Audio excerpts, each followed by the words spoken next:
மக்களே, எல்லாரும் எப்படி இருக்கீங்க? ஸோ இன்றைக்கி நான் ஒரு விஷயம் ஷேர் பண்ணணும். என்னென்னா, நமக்கு ஸ்டடீஸில் ஒரு இன்ட்ரெஸ்ட் இருக்குல்ல, நம்ம இதான் படிக்கணும் அப்படின்னு. ஆனால் எனக்கு ஸ்கூல் படிக்கும் போது தான் நம்ம மேலே இதான் படிக்க போகிறோம் அப்படின்லாம் எனக்கு தெரியல. எனக்கு அந்தளவுக்கு நாலேஜ் இல்லை. அப்போது எங்கள் வீட்டில் என்ன சொன்னாங்களோ அதை நான் படித்தேன். ஆனால் அதுவுமே எனக்கு பிடிக்கல, எனக்கு பிடிக்காததான் போய் சேர்த்து விட்டாங்க. எனக்கு ஒரு ஆசை இருந்துச்சு, அதை நான் சொன்னேன். ஆனால் அடம்லாம் பிடிக்கல, ஆனால் ஒரு ஆசை மட்டும் இருந்துச்சு. ஓகேவா? பிடிக்காதது தான் படித்தேன்.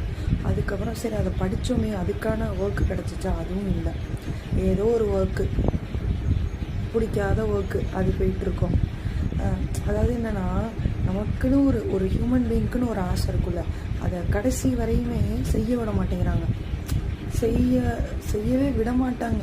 அவ்வளோதான், இனிமேலாம் ஒன்றும் இல்லை, செய்ய விட மாட்டாங்க. என்ன மாதிரி யார் உங்களுக்கு பிடிச்சதை படிக்கவும் முடியாமல், அதாவது கிடைச்சதை படித்ததை வச்சாவது ஒர்க்கு கிடைக்காம புலம்புறேன்னு நினைக்கிறேன். யார் பிடிக்காத வேலை செஞ்சிட்ருக்கீங்க? கமெண்ட்டில் சொல்லுங்கள். டேட்டா.